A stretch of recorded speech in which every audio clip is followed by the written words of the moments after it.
네, 어제 우리 김민 집사님께서 그 단톡에 이렇게 얘기 나눈 그런 것들, 의문점 이런 것들에 대해서 제가 동영상으로 여러분 찾아뵙겠다고 해서 간단하게 여러분과 함께 말씀 나누려고 합니다.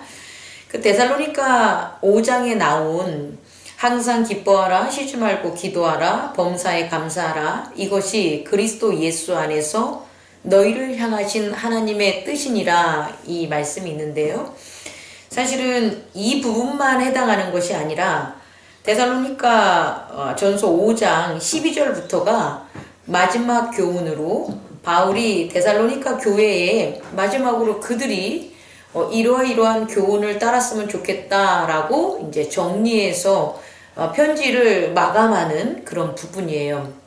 근데 그 중에서도 우리들이 흔히 잘 알고 있는 항상 기뻐하라, 쉬지 말고 기도하라, 범사에 감사하라, 이것 외에 이 앞부분에 나온 것들도 다 그리스도 예수 안에서 하나님의 뜻이라는 거죠. 그럼 이제 제가 여러분에게 오늘 이 말씀을 전하면서 한 가지만 기억하고자 하는 게 뭐냐면 하나님의 뜻에 대해서 얘기하고 싶어요. 하나님의 뜻. 하나님의 뜻이라는 것은 우리가 이제 쉽게 그 단어를 좀 생각을 하면 뜻은 의지를 나타내요. 의지. 의지라는 그 단어는 의미가 어떻게 형성이 되냐면 뜻 의자에다가 뜻 지자가 이렇게 결합된 거예요. 뜻의 뜻지. 그래서 뜻이라는 거겠죠. 그럼 이 뜻에 대해서 어떻게 그 단어의 의미가 있나 보면 뜻의는 소리 음자에다가 마음 심자, 뜻지는 이렇게 풀이 새싹이 바닥에서 돋아나는 그런 모양의 지자에다가 엄뜻 보면 선비사자 같지만 그 지자에다가 밑에 마음 심자 이렇게 돼 있어요. 그럼 의지라는 것, 뜻은 뭐냐 보면 이게 마음이라고 봅시다. 이러한 마음, 이 마음이 이렇게 마음이 속에 있는데 그 마음에서 이렇게 나오는 거예요. 다시 말해서 뜻의는 마음에서 나오는 소리가 막 이렇게 소리가 겉에서 들리는 게 아니라 뜻이라는 건 뭐냐면 뜻의라는 건 뭐냐면 그 마음에서 밖으로 나오는 소리, 그게 뜻의가 되는 거고요. 뜻지는 그 마음에서 무언가가 행동해가지고 그것들이 실질적인 세상에 이렇게 싹을 터서 나오는 모습이에요. 그렇다면 의지라는 것은 뭐냐면, 뜻이라는 것은 뭐냐면 이 안쪽에 내면의 세계에 있는 그 무엇에 의해서 바깥 세상에 나타나는 게 뜻이라는 거예요. 다시 말해 뜻은 감추어진 게 아니라 드러나야 돼요. 예를 들어서 야, 너 내 뜻은 이거야 이렇게 얘기를 하잖아요. 그럼 내 뜻은 이런 거야 라고 하면 내 뜻이 이런 거야 라는 것에 대한 나타남이 있어야 되는 거예요. 내 뜻은 밥을 맛있게 잘 먹는 거야. 그러면 제가 밥을 잘 먹는 그와 같은 모습이 겉으로 드러나야 된다는 거죠. 근데 그렇게 겉으로 드러나서 밥을 잘 먹는 모습은 그게 내 안에서 그런 음성이 밖으로 나오는 거예요. 그리고 그런 것들의 마음이 행동으로 이렇게 표출되는 게 뜻이라는 거예요. 다시 말해 뜻이 뭐냐, 의지가 뭐냐 그러면 의지는 내적인 것이 아니라 내적인 것이 바깥으로 나오는 거예요. 바깥의 세상에 나오는 거예요. 그래서 눈으로 볼 수 있어야 되고요. 서로 상호 간에 커뮤니케이션이 돼야 되는 거예요. 근데 가만히 있어서 안에 있는 것들이 안 나온다면 그건 의지가 아니라는 거예요. 그럼 그렇다면 이 의지를 우리가 이해한다면 사람들의 의지와 하나님의 의지가 분명히 다르겠죠. 우리 사람들의 의지했을 때는 내 의지는 내 자녀가 좋은 대학을 가서 좋은 직장을 다니는 거야. 이게 부모의 뜻이에요. 부모의 의지예요. 그러면 그 음성이 밖으로 나온다는 거예요. 그래서 공부해라, 너 뭐 해야지, 뭐 이런 소리들이 그 자녀의 삶에 채워지게 되는 거예요. 나타나게 되는 거예요. 또 그 자녀가 공부를 잘하도록 환경 자체가 그 자녀의 공부를 잘하는 것으로 학원이 등록이 된다든지, 뭐 데스크라든지 책상, 뭐 이렇게 독서실 의자가 그 방에 구비가 된다든지, 이런 식의 환경 자체가 나타난다는 거예요. 결국 우리 인간은요, 생각과 마음이라는 건 생각과 감정과 기억이 깃들어 있는 그런 집인데, 그 집이 가만히 있는 게 아니라 그 집이 이렇게 바깥 세상에 보여준다는 거예요. 그게 뜻의라는 거예요. 다시 말해 의지라는 거예요. 그러니까 결국 의지는요, 확인될 수 있어요. 목사의 의지는 이 교회의 예배라든지 혹은 우리 교회의 어떤 나타나는 모습들, 그런 것들이 목사의 의지라는 거예요. 또 개인적으로 각각의 성도들이 있는데, 성도님들이 각각의 가정에서 남편이나 아내나 부모나 혹은 자녀로서 자기의 의지들은 이미 나타났어요. 그게 자기가 살고 있는 지배적이고 중심적인 환경, 사회적, 문화적 환경, 그게 결국은 의지라는 거예요. 이해할 수 있겠습니까? 그런데요, 이런 사람의 의지는요, 나만의 혼자의 의지가 되는 게 아니라 그 장소나 그 시간을 함께 살아가는 사람들이 다 채워진다는 거예요.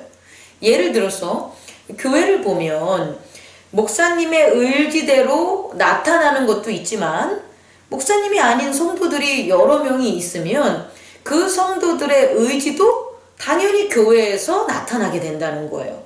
비단 예를 들어서 찬양을 맡고 있는 우리 유집사님이, 그 유집사님이 나타나고자 하는 음성과 나타내고자 하는 그런 형태의 무언가 행동이 있다면, 그것들이 유집사님의 뜻, 의지가 돼서 교회의 예배에 나타나게 된다는 거예요. 결국 이 사회는요, 이성들, 다시 말해서 혼과 이성, 혼 이성 동일한 말인데, 에고라는 그와 같은 그 생각을 가진 존재들이 그들의 의지를 나타내서 만든 거예요. 그런데 이 세상의 의지는 너무 다양하죠. 각각의 사람들의 생각과 감정과 기억이 다르기 때문에 다양한 의지들이 나타나서 상호 충돌하기도 하고, 상호 대립하기도 하고, 다른 의지들을 꺾기도 하고, 다른 의지들을 강요하기도 하고, 의지가 약한 사람은 다른 의지를 갖다가 배우거나 습득하기도 한다라는 거예요. 그게 세상의 의지예요. 의지가 잘못된 게 아니라 의지가 통합되지 않았을 때 나타나는 문제들, 그런 것들이 결국 우리의 삶을 어렵게 만든다는 거죠. 부모의 의지와 자녀의 의지가 같다면 아무 문제가 안 일어나요. 근데 부모의 의지와 자녀의 의지와 남편의 의지가 다르다고 생각해 봅시다. 그럼 그 가정은 얼마나 의지가 대립되고 싸우고 꺾어버리는 그런 어떤 실제적으로 나타나는 일상생활의 연속이겠냐는 거예요. 그런데요, 하나님도 하나님의 음성, 다시 말해 하나님의 음성이 밖으로 나타난다는 거예요. 그리고 하나님의 그 나타내시는 그런 어떤 마음이 밖으로 어떠한 세상으로 나타낼 수 있다라는 거예요. 그래서 하나님의 음성이 밖으로 나타내는 게 뭐냐? 그러면 성령의 음성이게 되는 거예요. 그리고 하나님의 마음이 밖으로 나타나서 무엇을 만들었냐라고 보면 말씀의 세상을 만든 거예요.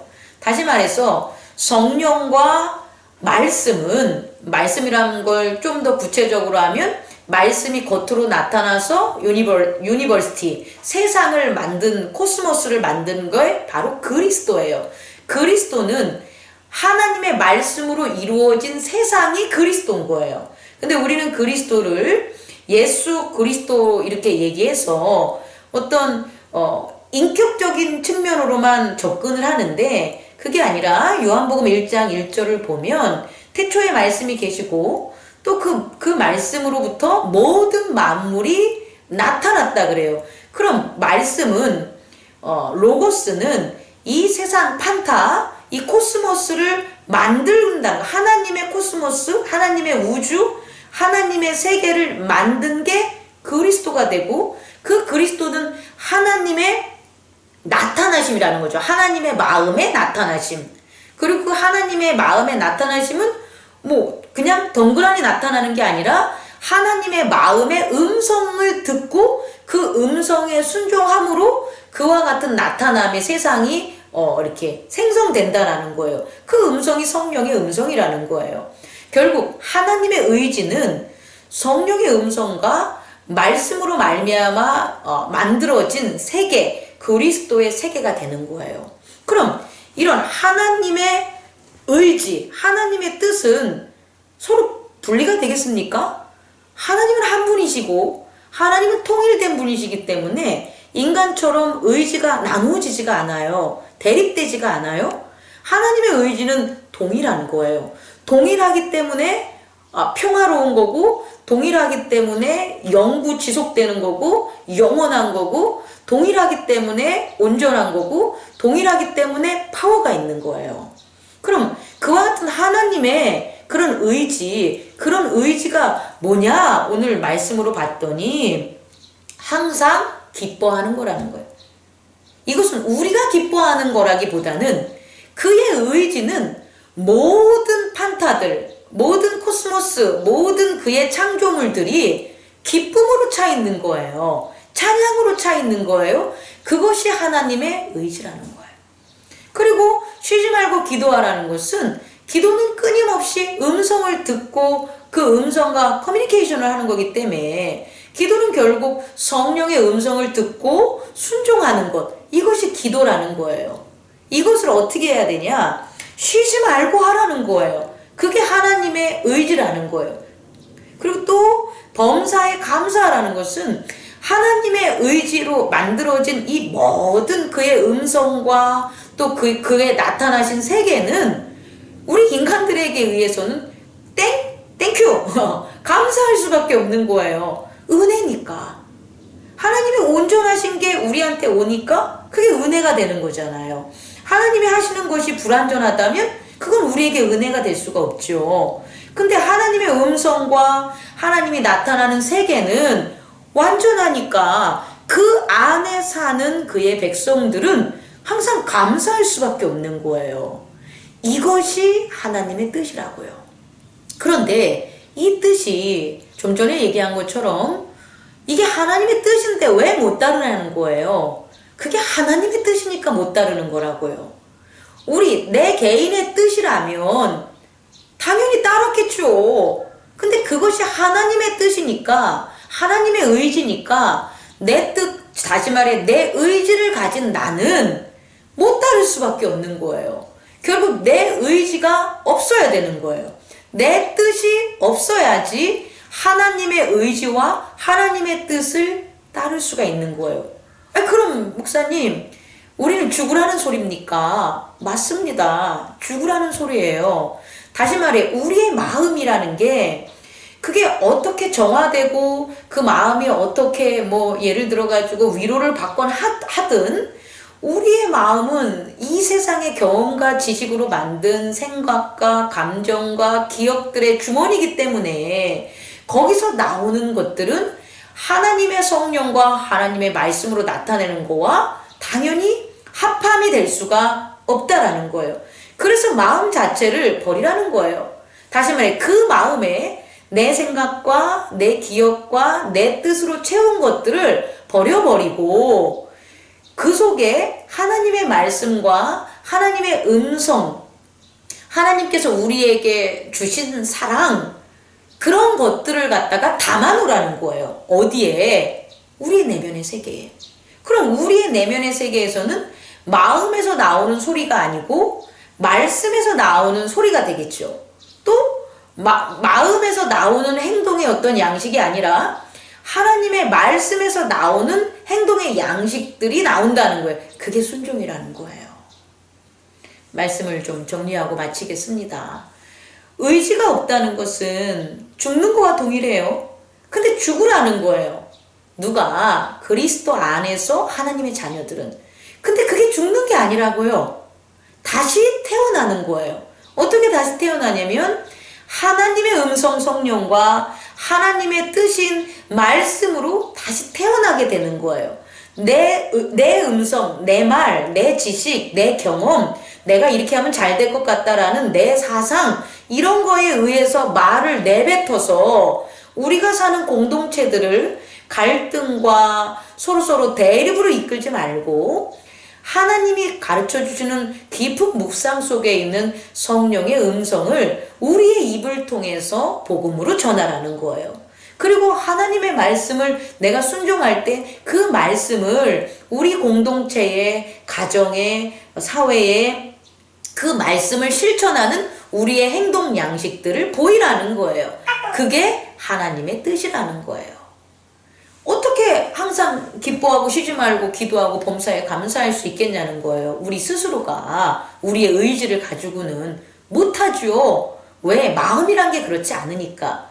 그러나 하나님의 마음, 하나님의 성령의 음성과 하나님의 말씀은 항상 기뻐하게 만들고 항상 기도하게 만들고 항상 감사하게 만들 수 있다라는 겁니다.